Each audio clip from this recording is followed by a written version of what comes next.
उत्तर प्रदेश के Durgavati medical college में प्रशासनिक गहमागहमी है। ऐसा लगता है कि कुछ अनहोनी होने वाला है।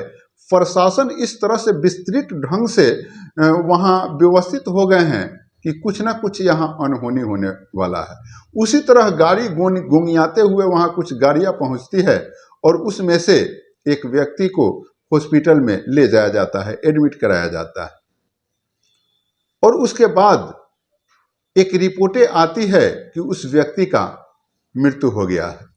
और जैसे ही यह संदेश जो है शहर से बाहर जाती है, शहर में जाती है, वैसे ही लोगों में एक आक्रोश उत्पन्न हो जाता है और उस आक्रोश को किस तरह से शांत कराया जाए, इसके लिए और शासन बल जो है सरकार भिजवाती है, प्रशासन भिजवाती है और सभी चीज़ें ठीक ठाक रहे इसका व्यवस्था करती है। और इस तरह के जो ऑकरेंस होते हैं, इस वजह से यह कहानी और इम्पोर्टेंट हो जाती है और महत्वपूर्ण हो जाती है कि आखिर वह व्यक्ति कौन था और क्यों इतना व्यवस्थित ये सारी चीज़ें हुई। पूर्वांचल का बाहुबली नेता, और वह व्यक्ति जो है जैसे ही उसकी मृत्यु हो जाती है तो परिजन यह आरोप लगाते हैं कि इनका स्वाभाविक मृत्यु नहीं अपितु साजिशतन मृत्यु हुई है और इसलिए ये सारी व्यवस्थाएं होती है। और मैं इन सारी कहानियों को बताऊं कौन, इससे पहले नमस्कार, आदाब, सत श्री अकाल। मैं भागीरथ ठाकुर आज जो आपको सच्ची कहानी सुनाने जा रहा हूं, यह सच्ची कहानी उत्तर प्रदेश के गाजीपुर से शुरू होती है। दरअसल उत्तर प्रदेश के गाजीपुर में 30 जून 1963 को एक बालक का जन्म होता है सुबहानुल्लाह अंसारी के घर में। सुबहानुल्लाह अंसारी एक संपन्न परिवार से होते हैं और वामपंथी विचारधारा के नेता होते हैं और उनकी साख समाज में साफ सुथरा छवि रहता है। उनके पिता जो है पेशे से डॉक्टर और स्वतंत्रता सेनानी भी रहते हैं। उस बच्चा का नाना जो होता है वो भी बड़े नाम वाले होते हैं, वो ब्रिगेडियर रहते हैं और 1948 में पाकिस्तान युद्ध में वे शहीद हो गए होते हैं। इस वजह से वह परिवार का बहुत ही बड़ा नाम होता है, बहुत ही समाज में प्रतिष्ठा होता है और उस परिवार में बच्चा जन्म लेता है तो स्वाभाविक रूप से खुशी का माहौल तो रहेगा ही रहेगा। अब उसी खुशी के माहौल में जो है वह बच्चा बढ़ने लगता है और समय कटने लगता है, धीरे धीरे सियान होने लगता है। वह परिवार राजनीति से जुड़ा हुआ वह परिवार होता है।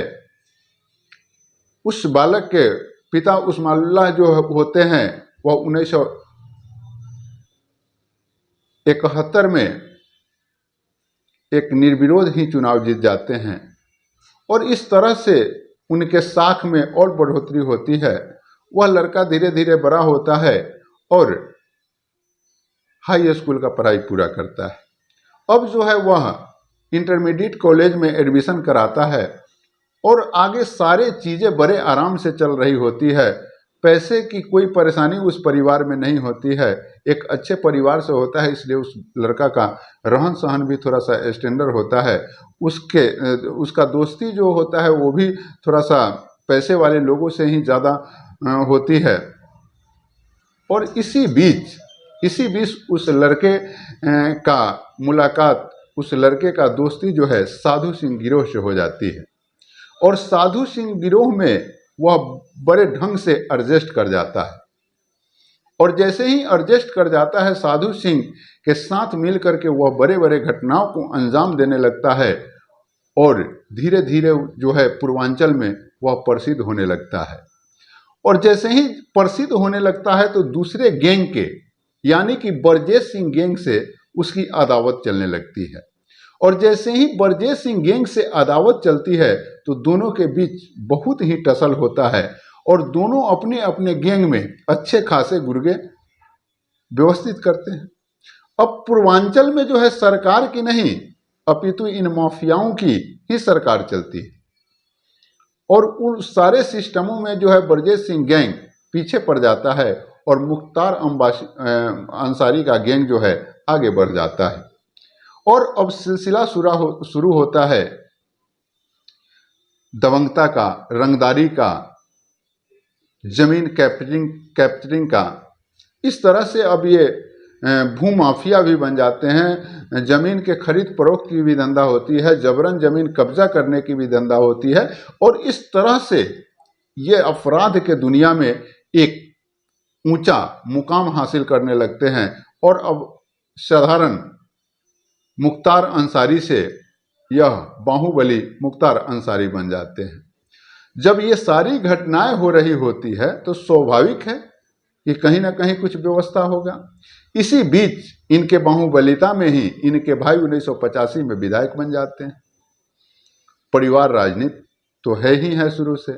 अब जो है और थोड़ा सा व्यवस्थित होता है और बड़े पैमाने पर कार्य होने लगते हैं। अभी इनके विपक्षी जो है इनसे गुजराना नहीं चाहते हैं, कारण कि शासन प्रशासन का भी पकड़ ज़्यादा हो जाता है। इसी बीच 25 अक्टूबर 1988 को प्रथम मुकदमा मुख्तार अंसारी पर दर्ज होता है, और इस मुकदमा में यह बरी तो हो जाते हैं, लेकिन मुकदमाओं का दौर नहीं थमता है और अब मुकदमा पर मुकदमा शुरू हो जाता है। और जैसे ही मुकदमा पर मुकदमा शुरू होता है, इसमें हत्या की भी मुकदमा होती है, अपहरण की भी मुकदमा होती है, रंगदारी की, ये तमाम तरह की मुकदमा। अब जो है यह जब सिलसिला शुरू होता है तो अब परेशानी बढ़ती है, लेकिन शासन में जो जुगाड़ व्यवस्था है उस हिसाब से वे सेफ रहते हैं। आगे इसी तरह करते धरते जो है समय आ जाता है 1996 का, और 1996 में ये बसपा के टिकट से चुनाव लड़ते हैं मऊ विधानसभा से। और मऊ विधानसभा से जब यह चुनाव लड़ते हैं तो भारी मतों से विजयी होते हैं, और जैसे ही विजयी होते हैं तब से वह मऊ क्षेत्र मुख्तार अंसारी के नाम से समझिए कि दर्ज हो जाता है। और सिलसिला होता है लगातार उस क्षेत्र से मुख्तार अंसारी का जीतने का, कारण कि वह पार्टी से हो या निर्दलीय, जीत उन्हीं की होती थी। अब वह विधानसभा उनके नाम की हो गई। अब वहाँ पार्टी की नहीं बल्कि मुख्तार अंसारी का चलने लगा। वह वहाँ 2 बार पार्टी से तो 3 बार निर्दलीय विधायक बने, और इस तरह की सिस्टमें चलने लगी। बड़े ही शान शौकत से उनके सामने वहाँ कुछ नहीं। इस तरह से पूर्वांचल में एकल शासन हो गया। और अब समय आ जाता है 2005 का। सरकारें बदलती है, सरकार की दबिशें बढ़ती है, केस मुकदमा बढ़ता है, कोर्ट का दबिशें बढ़ता है। सरकार की जब दबिशें बढ़ती है तब कोर्ट का दबिशें बढ़ता है। और 2005 में अंततः मुख्तार अंसारी जो है अपने आप को सरेंडर करते हैं, और उसके बाद सफ़र तय हो जाती है जेल की। जेल के अंदर रहते हुए भी बहुत सारी कारनामे होती है, बहुत सारे बातें होती है, और जेल में रहने के बाद भी उन पर 8 किता मुकदमाएं होती है।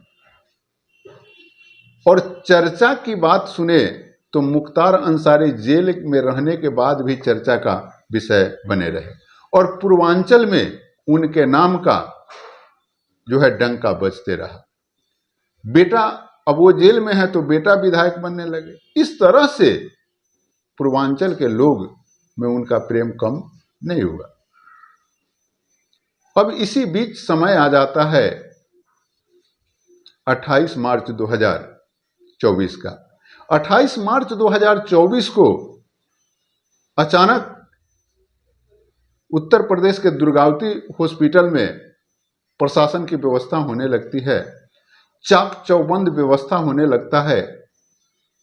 और जब प्रशासन की व्यवस्था हो जाती है, वहाँ तुरंत जो है गाड़ी गोंगियाते हुए पहुँचता है, और उससे एक व्यक्ति को, एक पेशेंट को ले जाया जाता है, डॉक्टर से दिखाया जाता है। और कुछ ही देर के बाद यह रिपोर्टें आती है कि मुख्तार अंसारी का मृत्यु हो गया। और जैसे ही यह खबर शहर में फैलती है, आस पड़ोस में फैलती है, वैसे ही एक अजब माहौल क्रिएट हो जाता है। लोगों में एक आक्रोश उत्पन्न हो जाता है और आक्रोश उत्पन्न होने का कारण यह होता है कि मुख्तार अंसारी के जो लड़के हैं वह यह आरोप लगाते हैं कि यह स्वाभाविक मृत्यु नहीं अपितु यह सरकार का साजिशतन मृत्यु है। और जब साजिशतन मृत्यु का आरोप लगता है, यहाँ तक कि कलेक्टर को लेटर लिखा जाता है कि भाई इनको स्वतंत्र भाव से इनका पोस्टमार्टम होना चाहिए, अमुक हॉस्पिटल में इनका पोस्टमार्टम होना चाहिए, और उस तरह से जो बयानें होती है, जिस तरह से पोस्टमार्टम रिपोर्ट निकल करके आएगी, वह चीज़ तो सभी को सर्वमान्य है। लेकिन अब सवाल उत्पन्न हो जाता है कि संदेह तो बन जाता है, और जैसे ही लोगों में आक्रोश उत्पन्न होता है, उस आक्रोश को कैसे रोका जाए इसके लिए भी प्रशासन की व्यवस्था होती है। और ये तमाम चीज़ें दर्शाने लगती है कि बहुत बड़ा घटना तो घटित हो ही गया है। अब जब पोस्टमार्टम होकर के आता है और जब इनके शव को अंतिम संस्कार के लिए ले जाया जाता है, तो समझिए कि पूरे शहर की दुकानें बंद हो जाती है और एक जन सैलाब उभर जाता है। उस जन सैलाब को कंट्रोल करने के लिए सरकार की पसीने छूटने लगती है। अंतिम दर्शन पाने के लिए एकदम से उनके इलाके के लोग जो है पागल जैसा हो जाते हैं, और जब लोग पागल जैसे हो जाएं तो प्रशासन के पसीने तो छूटने तय। अब यह जब लोग इस तरह से मुख्तार अंसारी के अंतिम दर्शन के लिए पागल हो जाते हैं, व्यग्र हो जाते हैं, तो कहीं ना कहीं से मुख्तार अंसारी का प्रेम छलकता है। मुख्तार अंसारी के भय से नहीं, अपितु वे लोग अगर मुख्तार अंसारी के साथ थे तो उनके प्रेम से थे। यही लोगों का जो है अंतिम दर्शन पाने के लिए जो लोग जिस तरह से भीड़ बनाते हैं, यही दर्शाता है। मित्रों, मैं यह वीडियो किसी को परेशान करने या दुख पहुंचाने के लिए नहीं, अपितु आप सतर्क हो सके, जागरूक हो सके, इसके लिए लाया हूं। और इस तरह का वीडियो मैं देते रहता हूं। मिलते हैं एक नए वीडियो में। जय हिंद।